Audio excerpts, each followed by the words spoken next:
সব যায় হারিয়ে আধারে, আমার দু চোখ যখন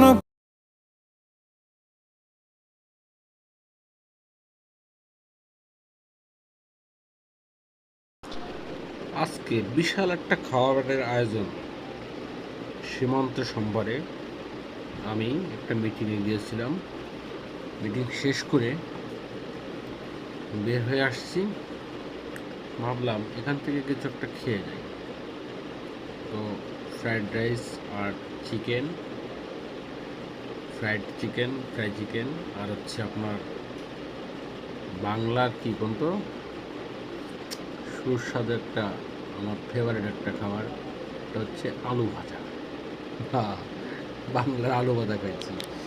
আমি একটা খাদকের মতন খাচ্ছি। আপনারা দেখতে পাচ্ছেন, কোনো দিক তাকাতে কি নাই, শুধু খেয়েই যাচ্ছে।